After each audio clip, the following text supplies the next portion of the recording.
Throttles and bottles are here. There you go. I'm going to use that as the intro. Why not?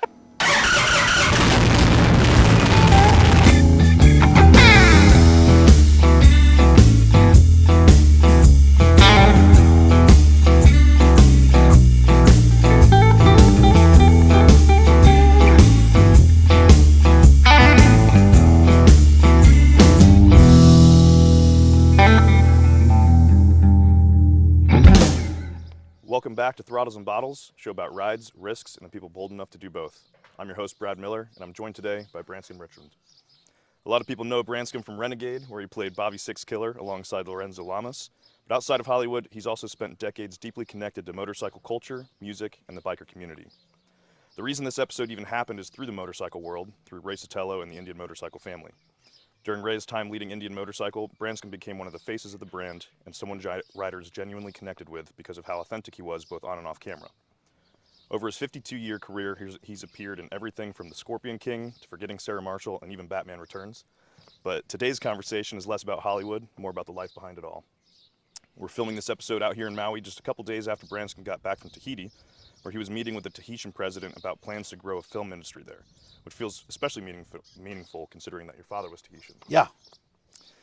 So pour yourself a drink, sit back, enjoy this conversation with actor, musician, storyteller, and writer Branscombe Richmond. Branscombe, thank you for joining me today. Thank you, man. Absolutely. It's a Welcome to my pleasure to be here. backyard. Yeah, thank you. Yeah. So great backyard. just to let everybody know, we had to stop the lawnmower guy. Yeah. Thank you, Because John, by the way. John, he said, I'm going to take a 25-minute break and have a nice cold coconut water. Yeah, exactly. And, when it rains here, things grow through the roof. Yeah. And then when it doesn't rain here, which is usually the thing, Yeah, we're on the dry side of Maui. right.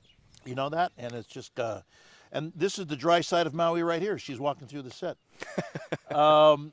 So welcome, thank you. And Yeah, thank I've you, got banana muffins for you there, bro. Yeah, thank you case you so want to much. go, yeah. I already had one. I might have a couple more during the episode. I'm going to ask you a question, let you start. And just... Go, tell me. All right, so every First good of all, story- wait, yeah. you had a hard time finding this place, didn't you? A little bit. Yeah. Yeah. I was, it's funny, we're only just a few miles down in Wailea. Uh-huh. But a few miles down in Hawaii means a little bit of a roundabout trip. So, Yeah, you just can't come right on in. Yeah. You got to kind of find the road that you are welcome, as Yeah, they say. But we're on 3,000 feet of the Haleakala crater. Yeah. People should know that. We're on one side of a volcano. Yeah. Hopefully it's a dormant one Yeah. for now. Is that smoke up there right now? Or no? Smoke or a Okay. cloud? We'll Yeah, find it's a out cloud. soon. All right. Well, every good story starts with a drink. So before Yes. we dive in, it's time for the first pour. It's part of the show where we crack open whatever the guest picked and talk about it a little bit. And we're keeping it a little island style today with coconut water, which was your choice. Yeah, I'm an old guy, and the more coconut water you drink, the better it is for you. That's what I've heard. Yeah. Well, cheers. I'm not a doctor, but I'm gonna put a little bit in here. Like that. And thank you. Yeah. Cheers, You brother. know, they say in Tahiti, manuia, Manuia. or in Hawaii, you say okole maluna. That means your butt up to the moon. Okole maluna. Okole The maluna. cameraman is he's laughing, so that's good. Actually, he's the director of photography. Director. I don't want to. Yep, Yes. Absolutely. So you just got back from Tahiti 2 days ago. Yeah. How was the Has trip? it been 2 days? I think so. Today's Man, Tuesday. I need yeah. some more sleep, bro. Yeah. How was it? Yeah. It's a magical place. It's it might be Hawaii 50 years ago, 60 years ago. The simplicity of life. If you're gonna chase money and try to compete with everybody in possessions, you may not find it there. Yeah. A Tahitian woman is a woman before her time and a child forever. You know what that means? No. That means she has feelings of love at a young age that she may share with someone like you and like you and like me. But they don't worry too much about the possessions in life, because you can go fishing, you can eat, you can get fruit off the trees, bananas, papaya, mangoes, and so forth and so on, and you live a good life, and you sing, you dance on the beach, and it's an interesting way of looking at things, right? It is, and I think it's interesting coming from the mainland Yep. and having lived on Oahu for a few years. I think there's a disconnect that people don't really understand between island life and mainland life, and especially kind of stepping back through the decades, like you said, or Tahiti Sure. is more where Hawaii was, and even the pace of conversation, the pace of life, and just the relaxation, and you don't need possessions. You know, you just. I You know it, man. It's unbelievable. There's a lot of singing in Tahiti. There is, yeah. Okay. Sing in the morning, you sing in the afternoon, you sing at night. Everybody sings with you. If you're singing here, some guy next door goes, ah, shikone setso. I know that song. And then they kind of go. Yeah. And I bet Hawaii used to be like that. Yeah. You know, in this neighborhood here, a lot of natives here, a lot of native Hawaiians. And you can hear island music. Yeah. And are we singing back to them? Not really, because we have that thing of, I don't want to make a fool out of myself kind of thing. Whereas in Tahiti, you just, what you see is what you get. So I hope that answers your question. Yeah, Yeah. absolutely. What if you're a bad singer? They love you anyway. They love you anyway. Might not be the lead, but That's right. you can be That's a backup. right. So what was it like meeting with the Tahitian president? Very interesting, because here's a Tahitian guy that actually worked in New York City. Really? Wow. Okay. Yeah, he's a well-educated man. Tahiti politics is, it's a French government, so you can overthink everything. Right. Do you know what I mean? Is French the language of As well? politics there? It is. I know in a lot of their former colonies in Africa, French was like, it's like the language of education, essentially, because the French imposed it that way. But It is. It hasn't changed. interesting. Very much like Hawaii, English is the dominant language. And in fact, look at, I mean, we don't have to get political or anything, but if you want to kill a people, you take their language. Their language and their That's- culture. Yes. Yeah. And so I'm happy to say, and if anybody cares out there, the resurrection of Olelo Hawaii, or the language of the Hawaiian people, is since the 70s has been coming back. Yeah. And you see little kids, you know, they're speaking it, and you're going, wow, man. You know, I mean, I know enough to get in trouble, but I'm not a speaker.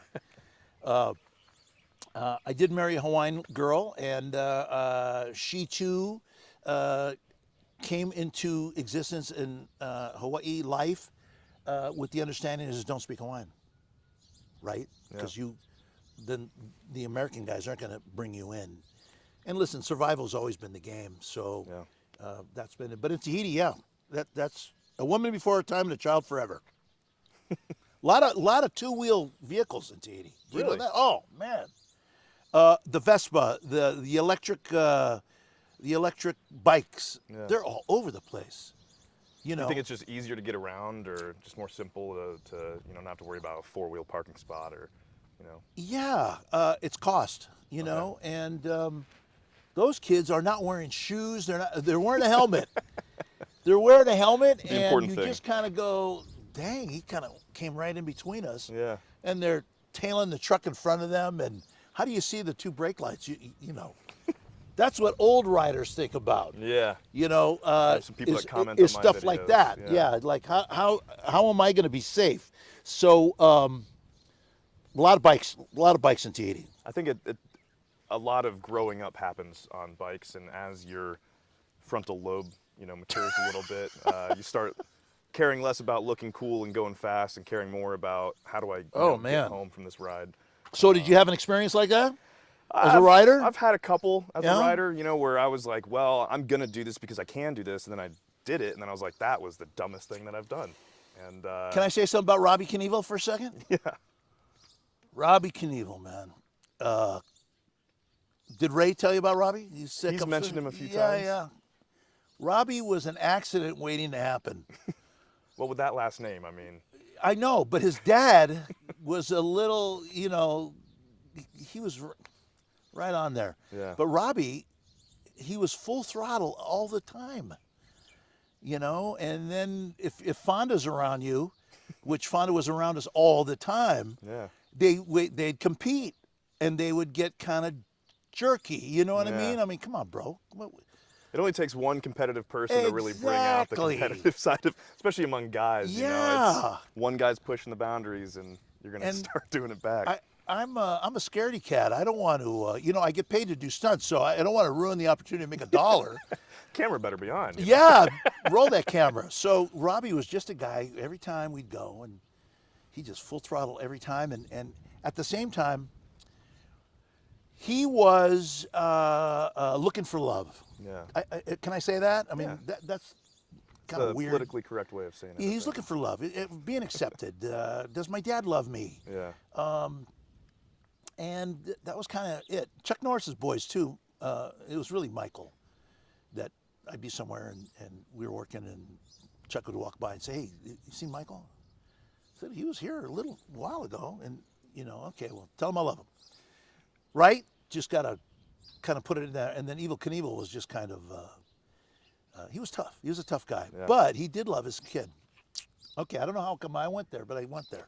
We can go anywhere. All right. So, all right. Okay. Now that we've been kind of talking about motorcycles, I'll kind of reorient it that direction. Yeah. I want to go back to the beginning. What is your first memory of a motorcycle, or at least involving motorcycles? A mini bike with that lawnmower engine on it. Yeah.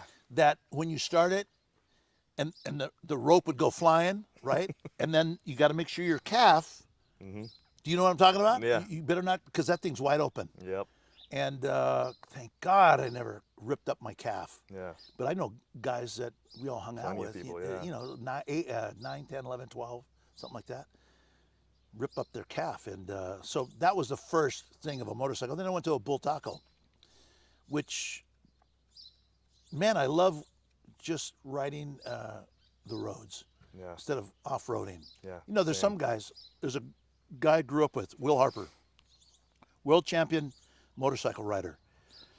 He got more days out of high school off than he did had to go to school because he was a competitor, right? Yeah. And he had a brother named Tom who doubled Keanu Reeves in the movie industry. Okay. And Tom is still around. Another great motorcycle rider. Yeah. And the idea was for them is that they would compete. Yeah. And for me, I wasn't that competitive on that end, right? Because I knew I had certain skills, but I wasn't like some that. people that have those Yeah. skills where you're like, wow. Yeah. Like it's same with, I'm sure, surfing or any sport where you see someone and you're like, he is so much better than all of us. Yeah. I'm just happy to be here. My dad made me play the accordion. I don't know if you know that. You ever seen an accordion player? Yeah. Half the girls tell you, "Where's your monkey?" Right? Where's the monkey? The monkey has the little can and goes blah, blah, blah. And so my dad, when I was playing the accordion, I played the piano, and he always said, protect your fingers, right? And so that's in your brain. Yeah. So I kept, when I'm riding around, and when you accidentally lay the bike down, you're going like this, put my fingers up, Yeah. right? Yeah. And take it in the ass. And it was just like skin up everything else. But yeah, I was a scaredy cat. It's funny, the one time that I've laid my bike down, which luckily was at like 3 miles an hour, I was more concerned about the bike, and I put my hand under the tank and caught that, crushed my hand. And when I got to the dealership, they were like, "You idiot." They're like, "Let the bike take the damage. Why would you? It's your throttle hand too." I was 20 years old and I had no clue what I was doing. I got a Jan Michael Vincent story for you. Yeah. So Jan Mike's on Renegade, Mm-hmm. and he's got a gun and he's shooting, and we're shooting. We're on the same side. We weren't on the same side initially, Right. and then as we went along, we were on that side. And here's Jan Michael Vincent now. So he puts the bike down, and he has to use the bike to shoot the gun, and the camera's right there, right? Mm-hmm. And we're on this side. On our bikes are down. Jan Mike grabbed the pipe. He grabbed the pipe to boost himself closer. Yeah. All you heard was shh. Oh. And he burned his hand on that. But, Jan Mike was a tough guy, but I have to say that since you burned your hand. Yeah. Yeah. Well, I think that's a great way to lead into Sure. one of the big topics that I want to talk about today, Renegade. Uh-huh. And growing up, I mean, it was a show that I would always see, and my mom hated when I would watch it. I think she thought I would get Why? I think she thought I would get tattoos and motorcycles. Well, look what happened. Sorry, Mom. Sure. And I think the cultural impact that it had was huge. And I don't know if you knew that going in or expected that. And I put on a couple episodes of it last night, and I'm with my family, my in-laws, and my father-in-law was like, "Oh my God, that's Lorenzo and that's Branscombe." And I was like, "How do you know them?" He's like, "Oh, dude, this show was huge." He's like, "And then they were in this and this and this and this." I was like, well, that's who I'm going to go talk to tomorrow. He's like, oh my God, that's so cool. Oh, that's great. But Renegade was just kind of I think a unique and kind of ahead of its time story. And it was right when motorcycle culture was kind of changing and kind of taking off, becoming more mainstream, where it used to be kind of the Renegades and the Outlaws, and Sure. kind of started becoming more cultural and more accepted, I guess. And I just want to talk about that and hear your thoughts. Well, And so just in talk the about it. beginning, none of us knew anything that was going to be special. Yeah. And then about halfway through, the light bulb went out, went on, and you went, wow, this is pretty cool. Now you got to remember, this is at a time when low budget television was being made. Yeah.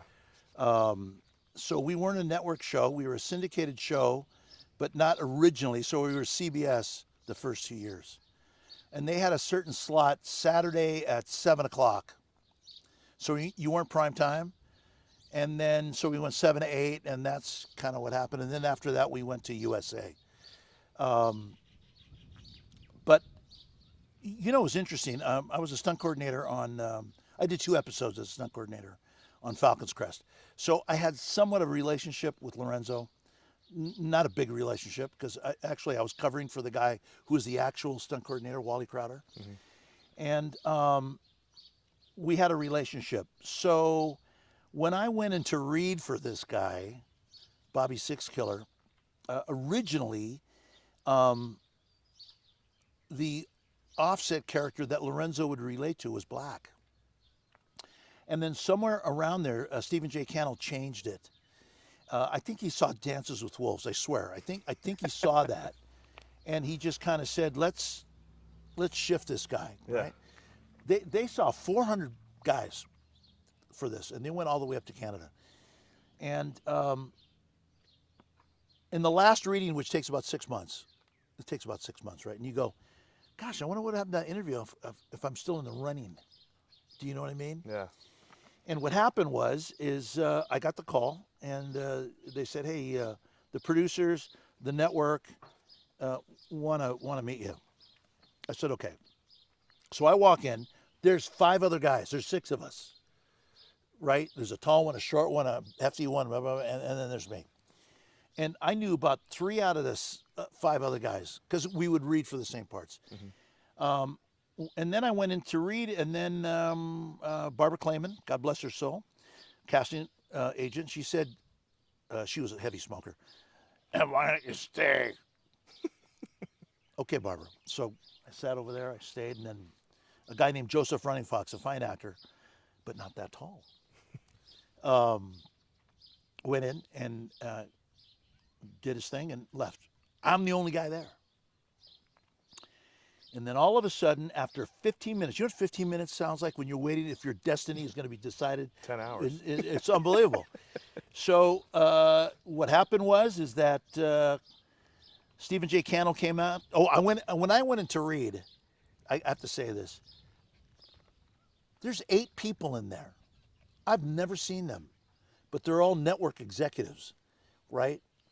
There's a guy in there, and then there's Barbara Clayman, and then there's Stu Siegel, who did Hunter. He would manufacture Hunter.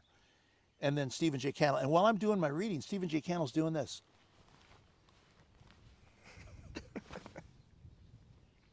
Which is distracting as hell. Yeah. Do you know what I mean?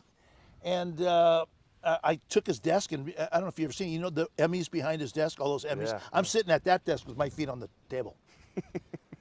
How old were you during this? Oh, man, 36? I think I was 36. And so when it was all over, he came walking out, and he goes, "You're Bobby Sixkiller." He goes, "Do me a favor. Don't ad-lib so much, because I work really hard to write these lines." And I go, "Deal." Yeah. Right? And then as we went along, he said, "Ad-lib all you want." Interesting. So. Because sometimes there's magic that happens. Right. Yeah. You know? That's kind of part of it. And It's kind of a part of it, yeah. I watched the first, 4 or 5 episodes over the last couple of days, and one of the things I wanted to talk about was a lot of your kind of intro lines are kind of, they're jokes that I think were meant to set your character up and kind of the persona that your character had in the show. But a lot of them are I wouldn't say racially charged, but at least race is kind of the joke about it. And your character in that, in Oh, I know what you're Renegade, talking about. Yeah. kind of makes fun of himself, and he's like, "You want to hear an Indian joke?" And you know, Right. telling it to the two Right. white guys on the screen. Two which white made guys me walk laugh. into a bar. Yeah. Ba-dum-bum. Yeah. Right. And so was that something that you? No. Okay. That so was written. That was written for Yeah. you. Okay. Yeah. Did you want to do that? Did you agree with that? How did you feel about it? You know, when you're on a series, you got no say. I'm telling you, you got no say. And Especially episode 1. well, yeah.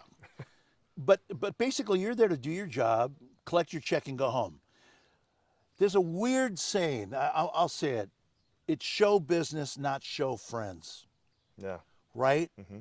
And if the other producer says, you want to do something kind for Wayne Newton, I wanted to do something kind for Wayne Newton. Wayne Newton was on the show. He had 5 dogs, and he had a little dressing room the size of a closet, and he had his wife. And it's Wayne Newton, man. Yeah. You know? So I offered him my motorhome, and he said, thank you. Well, I was stepping on the producer's toes because he supplied that little box. Oh yeah. And That makes the producer look we had a bad. really ugly confrontation, but I learned a lot because I'm producing now. Yeah. And, you know, when stay in your lane was the number one thing. Stay in your lane. So that's what happens when you try to be a friendly guy. I'm a friendly guy naturally. So if I can share Hawaiian culture, you share. Tahitian culture, share. Indigenous cultures, you share. That's what I would normally do. But I learned quickly to kind of just better to be seen and not heard. Yeah. And that's what happened. Interesting. So how much of Bobby Sixkiller was actually you? How did you transform the role at all? You said you could ad-lib a little bit more Yeah, later, man. but- I played Branscombe. I did because originally Lorenzo was Clint Eastwood. Yeah. That's how it's written. He's Clint Eastwood. Bobby Sixkiller was Clint Eastwood. 2 guys going, Yeah. I got 5 shots or 4. Which one do you want? Right? And hey, look who it is. It's another producer. Hold on. Stefan, you're on TV right now. Can I call you back? We're doing an interview. All right. Okay, bro. Bye. You're really on TV. Okay, bye. Sorry. You're fine. I know you're busy. This is live. So Yeah. here you go. So I saw in the very beginning that if we're doing the same gig, you need the counter. right. You need the counter. You know what I mean? So I made him fun. He was serious, Yeah. you know. But in a fun way, in a way that I think people connected with Sure. more. You know. Yeah. More personable and just kind of the genuine, authentic side of Right. it kind of shown through, which I think people connect with you. Kind of as I said in the intro, your Yeah. authenticity shows through in everything Sure. that you do. And He was much more conversations handsome than I am, though. Lorenzo's one handsome son of a gun. I got to tell you what. You know, he's got a great girlfriend now. Yeah. Who's the girl from Dynasty? Oh, I know who you're talking about. T.J. Hooker. Yeah. What's her name? Gosh, sorry, bro. What's her name, man? Anyway, beautiful, beautiful lady. Yeah. She was married to the guy, the drummer on Motley Crue. Oh, Tommy Lee. yeah. Something. You're right. Tommy Lee. Yeah. Tommy Lee. Okay. I can't remember. So her now name is Lorenzo's got a partner that they see things maybe eye to eye, and that's That's all you can ask for in a partner. hello. Yeah. Yeah, sure. Yeah. Yeah. So, did you realize while filming Renegade, like how deeply bikers and motorcycle enthusiasts were connecting with the show, and how widespread and popular that show was with other motorcycle riders? Not until the Love Ride after the first year. That was 92. Okay. So we went to the Love Ride, and people went crazy. Really? And I went, hey, this is pretty good. We might have something. We here. might have something here. So I actually put my band back together. So I had a band. Yeah. It was Branscombe Richmond. Richmond and the Renegade Posse. Yeah. right? And we toured everywhere. We went. Yeah. We did the Sturgis of South America. We went to Japan. We went to Tahiti. We went everywhere in Europe and France, Austria, Germany, Switzerland, and What a great time. The show is still popular there right now. That's Do crazy. you know that? It's That's crazy. Yeah. Yeah, it's That's absolutely wild. nuts. So, and the Love Ride was where you met Ray, right? No. I think he said it was like the '98 Love Ride, or Uh, uh, okay, so we're going to go there. if you want to. Dan Haggerty. Did you know who Dan Haggerty was? He Yes. was Grizzly Adams, Yeah. a motorcycle true blood. Mm-hmm. He claims, by the way, to have built the Captain America for the movie that Peter and Dennis Hopper Yeah. and oh gosh, who else was in there? He was also a director. Anyway, he claims that he was the bike wrangler. Okay, so the Billy bike, Yeah. he doesn't claim to have built that. He claims to have built the Captain America. So Dan was a friend, and we've known each other for a long time. A heck of a cartoonist. He drew cartoons, smart guy, but young at heart and sometimes not responsible enough. Does Yeah. that sound interesting? So I get a call. He goes, "Hey, they're bringing back Indian Motorcycle." I said, "Oh, really? How are they going to do that?" And I said, he said, "There's the guy out of Canada. Come here, and he's going to bring the bike back." I said, Yeah. "Really?" He had like the merchandising rights or something like that, right? The guy in Canada. Right. Murray Smith, Mm-hmm. wherever you are, God bless you, Murray. He made clothing that was manufactured in Pakistan, sold in Canada with all the logos of Indian Motorcycle. Right. Okay. So what happened is he said, "Hey, they want to meet you," and I said, "Cool." I said, "Dan, what are you doing? Where are you in this mix?" He goes, "Oh, we're just making friends." See, that's where Dan's always, "Oh, we're just friends, and we'll go get a beer and a hot dog." And I go, "Okay, are you riding an Indian right now? Because they had the prototypes." Yeah. And he goes, "No, I'm going to ride my Harley." And so I had 10, 12 guys at my house in LA. And now we go off and we go over there. And you want to ride the motorcycle too? I know. See, you know what's interesting about this dog? She's going, "Why are we sitting here doing nothing?" Yeah. You know? You guys are just talking. Yeah, just talking. You'd be running and chasing a ball. So Dan Haggerty gives me the call, like I said earlier. And I said, "Dan, why don't we do this? Let's meet at the Love Ride. And then I'll find you, you find me. And then let's go talk to these guys." Yeah.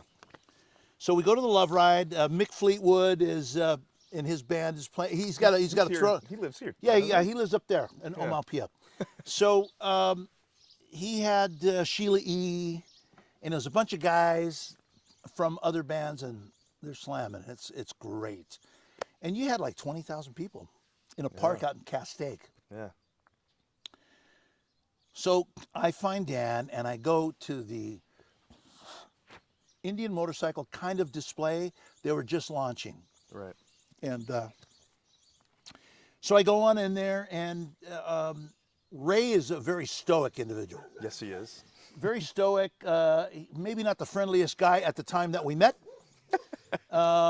Did one of these, just like that. Dan Haggard, "Hey, this is Branscombe, show Renegade, and blah, blah, blah, blah, blah, blah, blah." So that was Ray. So now I got him picked over here. Now we want to introduce you to the guy of marketing, Mike Maffei. Ray ever mentioned about Mike Maffei? He did. Yeah, okay. Briefly. "Where are you, Mike Maffei? Where are you?" And Mike is going, "I'm the marketing director, Indian Motorcycle." He's doing this, right? He's got, right? He's trying to, right? You need a guy like that in marketing. Yeah, So he's just kind of playing it up. And then I meet Murray Smith. What a gentleman of a man and a great, smart individual. So I meet him, and he says, "Branscombe, do you know about Indian Motorcycle?" And I said, "I do, and I understand that you're bringing it back." He goes, "We are trying to bring it back. I own the X rights in Canada, and I think he owned France, and he owned a place over here. But he's trying to get the intellectual properties for the USA and take care of the receivers that might have invested money into Indian Motorcycle Corporate back in the day that lost their money. But the court had said you got to make them whole." Right. This is out of Colorado. And Senator Ben Ihorse Campbell's a friend of mine, so he's out of Colorado. He's a senator out of Colorado, native guy. So we kind of talk, and it's just me and Murray, and everybody's looking, you know, and Ray could give a rip. He's like, right? Because Murray had to make Ray whole Right. in order to get involved, because Ray's manufacturing. Yeah. See what I mean? A big manufacturer Right. at the time. CMC. Yeah. So we're talking, and he goes, Murray goes, Branscombe, would you like an Indian motorcycle jacket? And I go, well, sure, Murray, but I want to get to talking business is what I'm trying to do. Yeah. Yeah, Murray, that's a great idea. But and he looks at this guy, Chris Chatoyan. Did Ray mention Chris Chatoyan? Sure. Chris Chatoyan is a Armenian guy out of the Central Valley.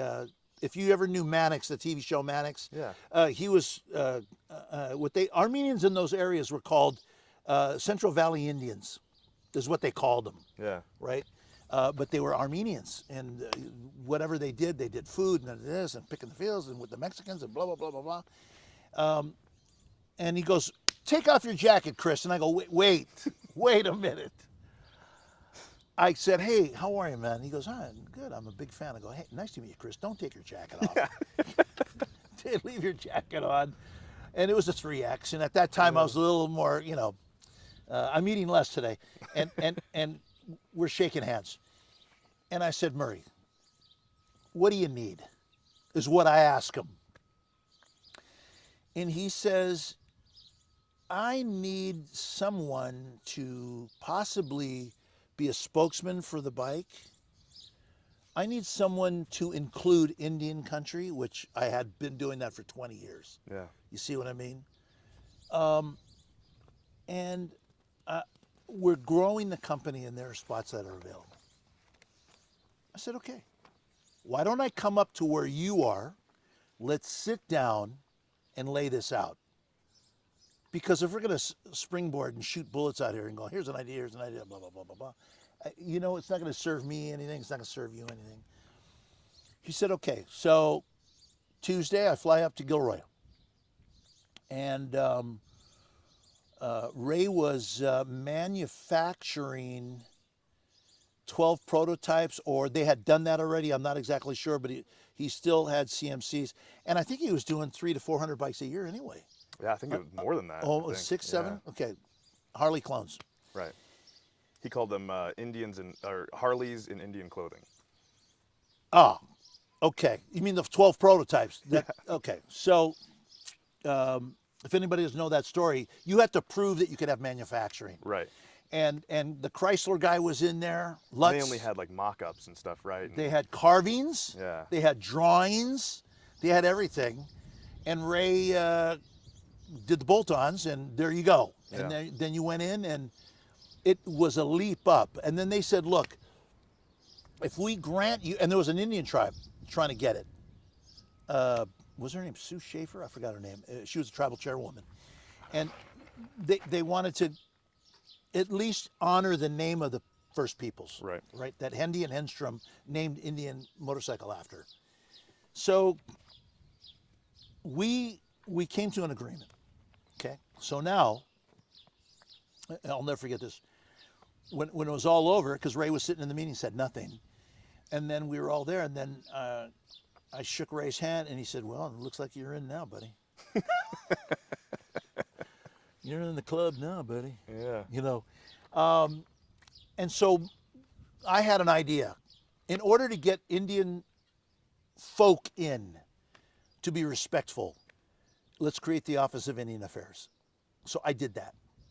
And I put a board together for Native Americans that I knew throughout the United States, from Dene people to Lumbees to, you know, Chickasaw and Salt River Pima Maricopa out of Arizona, had them. And it was wonderful. And we had a budget to advertise. I got a Native American artist that would make letter openers. He did covers for the bike, things that he could add on that we could offer to the dealer. Not so much to make money, but so much to have inclusion. Right.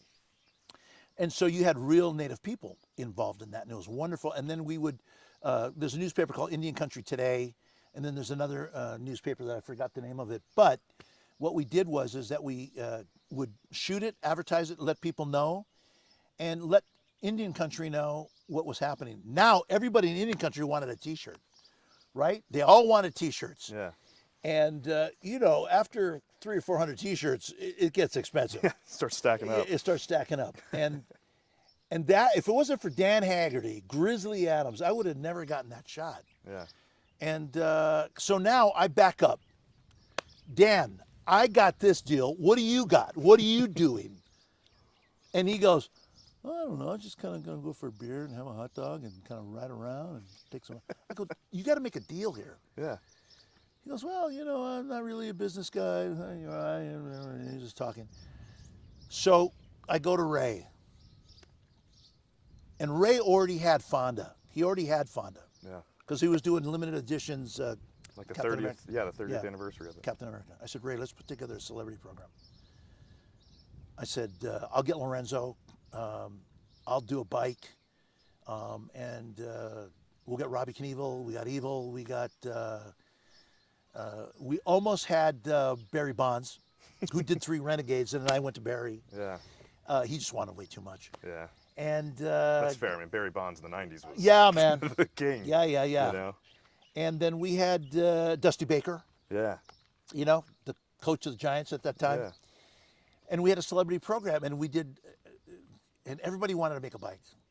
And so it was great. So if you're a dealer, you wanted the Barry Bonds bike, you wanted the Branscombe bike or the Lorenzo bike, right? All these guys, you could order it through the company, and then they would manufacture it. And now you got a showpiece on the floor, and you can also sell personalized it. too. It's personalized. Just sign it and everything else. Well, Dan wanted to build the most expensive Indian. I go, dude, can you just make an Indian called the Bear Bike Yeah. and have a on it? And he finally did go to that. But see, a lot of those guys, they were thinking up here. All I wanted to do is to get a bike in that made sense, Right. that everybody could afford. So Lorenzo did the Renegade bike, which is a spinoff. It looked exactly like the bike we had in the show. Yeah. And then I did a rigid with the 120 back tire, or was it a 220? I think it was a 220 back tire. An 88 SNS and orange, bright with purple on it. And it was a rigid. So if you got bad teeth, you're going to have more bad teeth.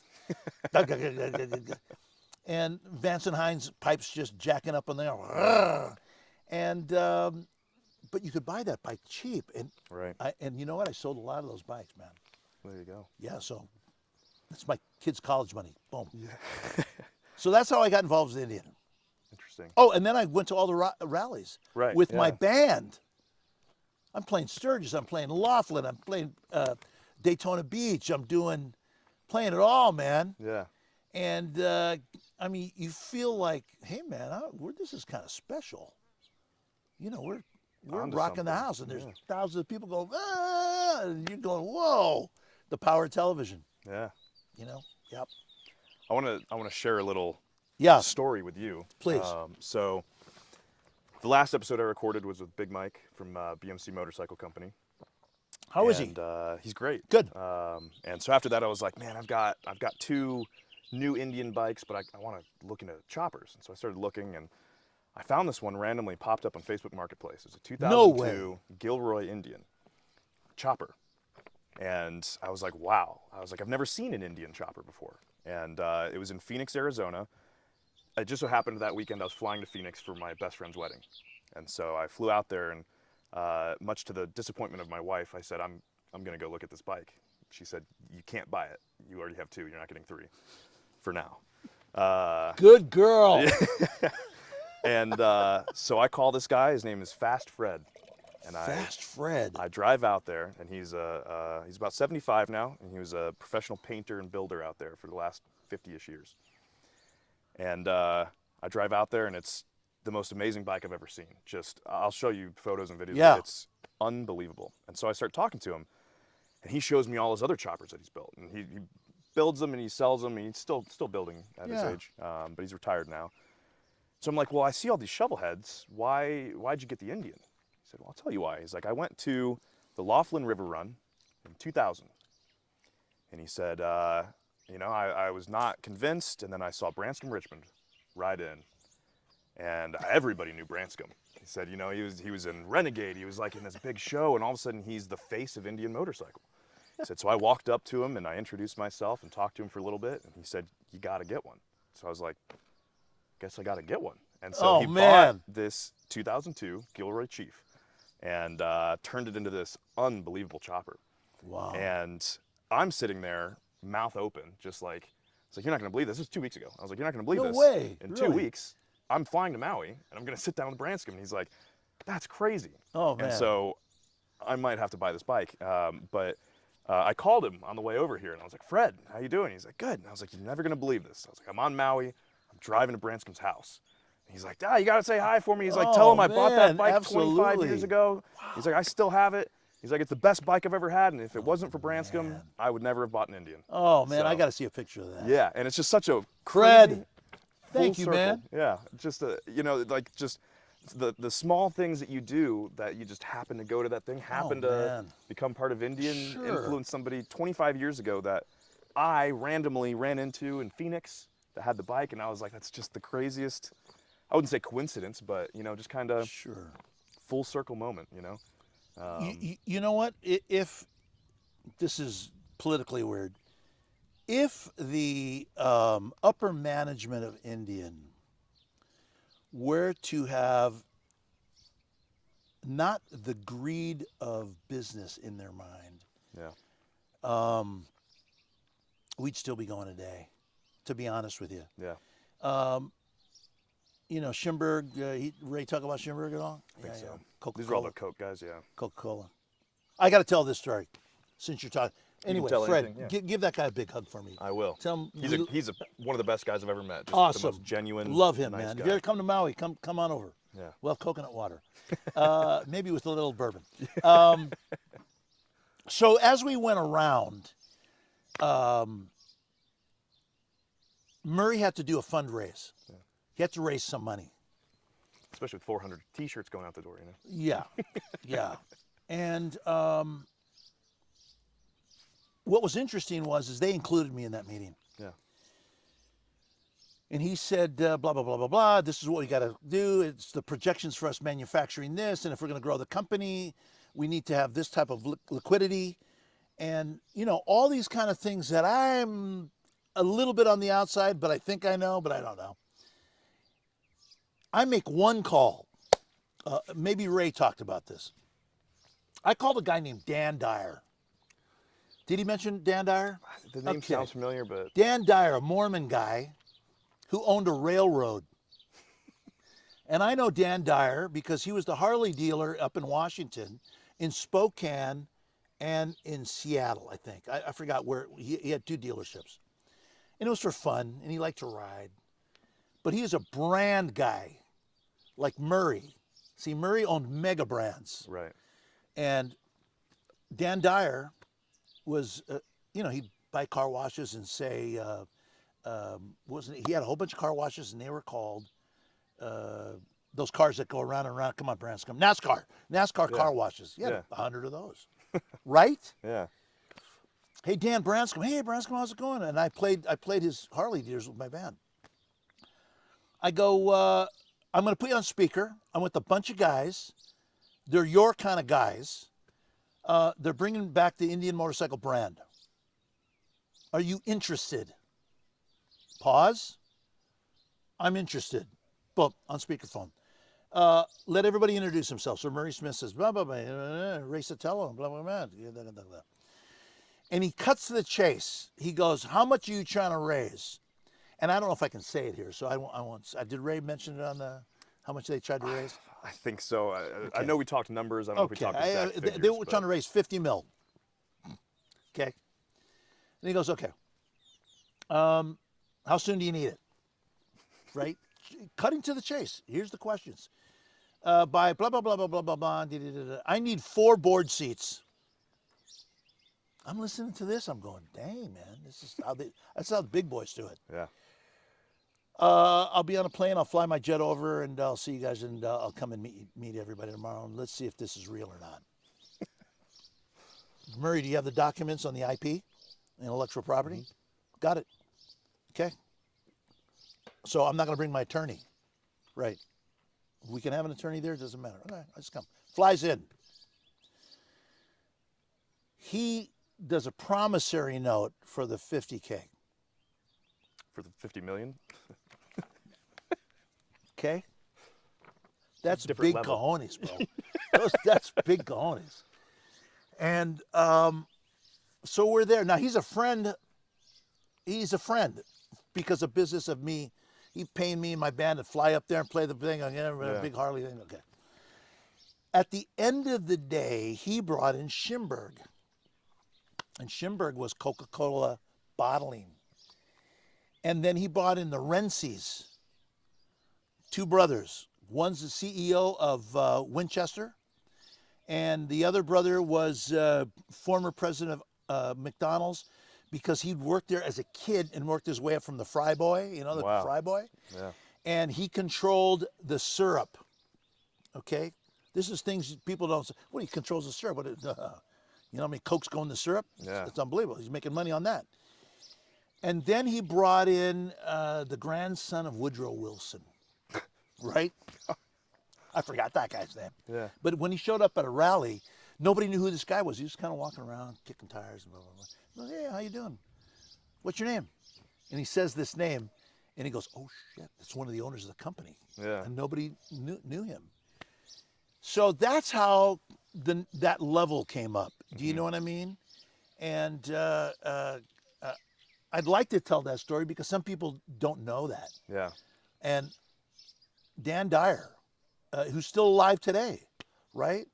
And what happened is you know how people shuffle big businesses. I'm going to buy you out. I'm going to buy like Byron Allen right now just bought Stars, and he just bought BuzzFeed. So that's big plays. And then guys started to do what they call individual shares, buying the shares.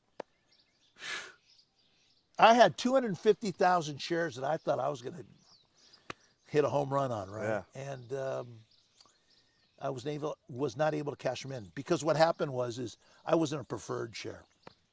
But those guys, when you're on the board, Yeah. Non-preferred. yeah, it's a whole different deal. Yeah. Executive shares are. So we would have still been today, Yeah. but those guys kind of ripped the guts of the company. You know what? When you have a motorcycle company, you know what the most important guy is in there? The rider. And a motorcycle guy. Yeah. A Wall Street guy, all respect to those guys. But to run a motorcycle company? No. That's why I'm very excited about like the private equity buyout of Indian that just happened, and Mike Kennedy, the new CEO, Yeah. is a rider. Right. And he keeps making all the employees ride to the rallies with him, which is awesome. Wow. Because he's making sure that the people that are running the company are riding the products. Sure. And the impact he's had already has been phenomenal. And every bit of feedback that anybody's had has just been like, this is the greatest thing that could have happened. And I'm really excited to see the trajectory of Indian Motorcycle Company now. Well, that's great because, part of the problem that it made it fall, we had an investment group that came from Auto Bytel. Do you remember Auto Bytel? I do. You would buy a car off the internet and it would be delivered, and which grew into that other thing Yeah. with that big tall tower and the cars are in there. Yeah. I don't know. Carvana. or Carvana, yeah, something that like that. kind of became Carvana. Yeah. Well, all of a sudden, all these guys came walking in. They were Auto Bytel, and they were kind of snotty. Sorry. And they were just kind of, we're going to sell 9 million motorcycles or whatever they kind of said. And, we're just being quiet. And I was spent like maybe 2 weeks every 2 months up there because I had an office out of my house in Los Angeles. And if they needed to store bikes at my place, I had a big 30 by 60, and if a dealer needed bikes, he would store inside there and so forth and so on. But Auto Bytel, man, as soon as they kind of came in and it kind of went to, Yeah. yeah. Well, before we wrap this up, Yes. I want to get to our final segment, Yes. which I call the final pour. Typically, if we had a wine or something, we'd pour extra in, so that's perfect. There you we go. I think coconut water was the perfect choice for this episode and this day, honestly. I mean, you can't get better than this day. It's Yeah? gorgeous Awesome. out. As a sweaty guy, I am not sweating that much right now, so that's good. Good. Good. So, looking back over everything, motorcycles, music, Hollywood, Hawaii, what are you most grateful for? Family. Okay. That's all bullshit. Yeah. It's all bullshit. But your family's going to come first. I think my father-in-law was talking about this the other day, or he sent me a video about it, and it was a pastor that would go and do last rites for people. And, Wow. He was giving like a college commencement speech or something. Yeah. And he said, when people are on their deathbed, and I'm talking to them, and it's their last words, their last moments, the things that they ask for are not their college degree, their motorcycle, their favorite whatever. It's the people that they had in their life that they ask for every single time. And it's the people that you choose to bring into your life and the people that you choose to spend your only life with that really matter the most. So, better share your love, man. Yeah. Otherwise,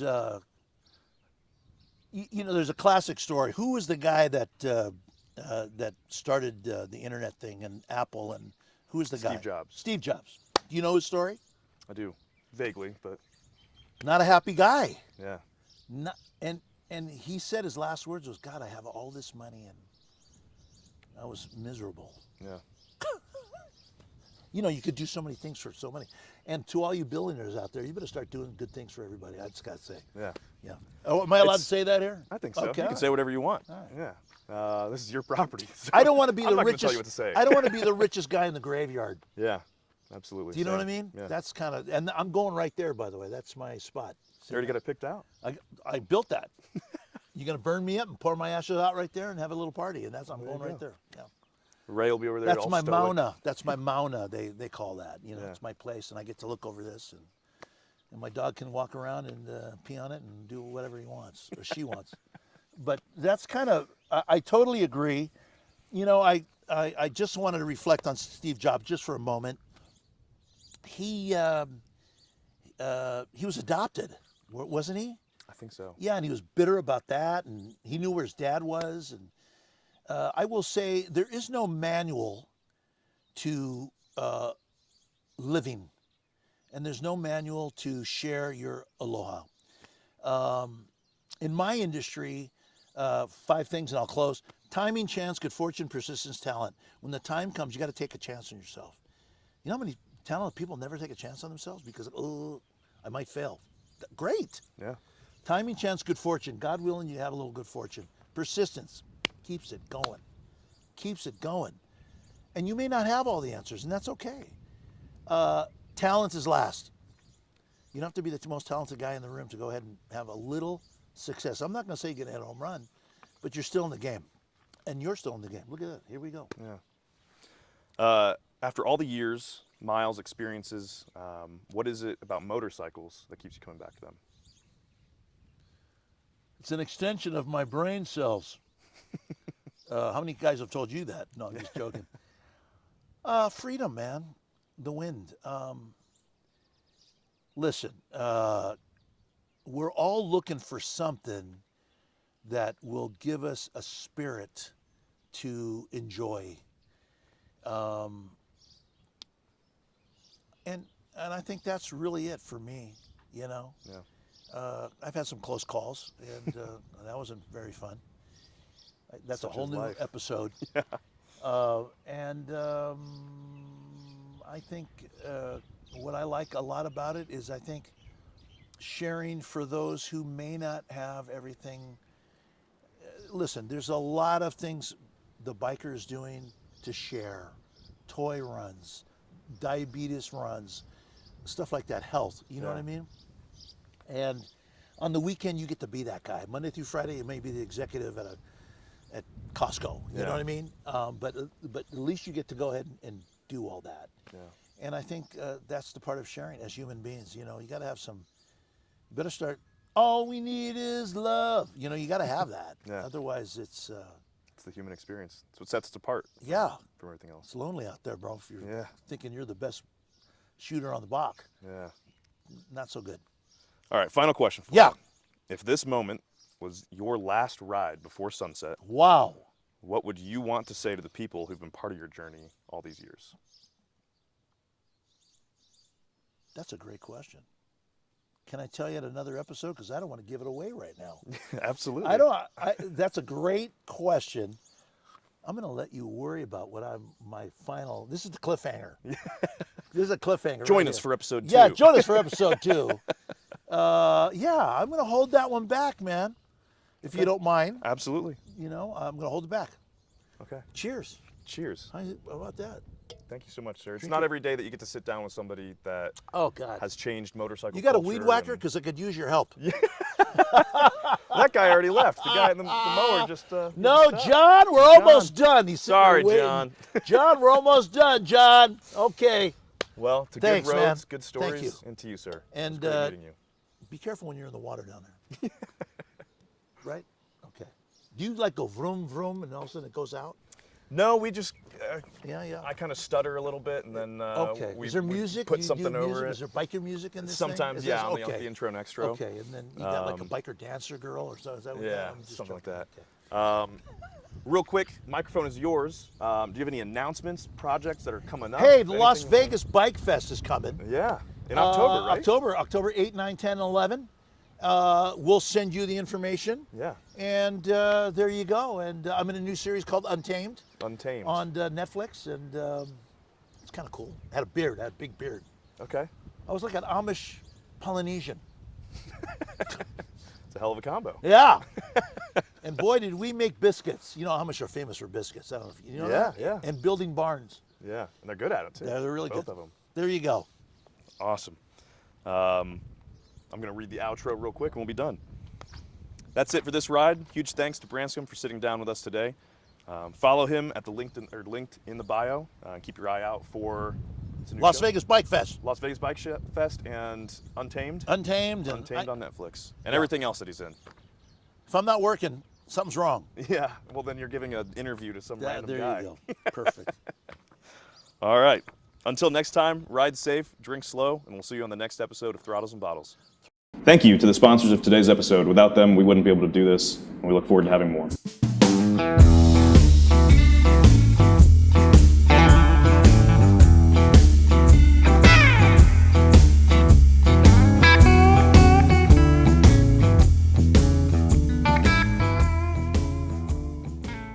Throttles and bottles are here. There you go. I'm going to use that as the intro. Why not? Okay, John, sorry. Sorry, John. Thank you. Thanks, man. Yeah, thank you, sir. I really I'll be appreciate darned. it. Ray, he wasn't Mr. Personality back in those days, I'll tell you that right now. He's still not quite there, but he's working on it. He'll never get there.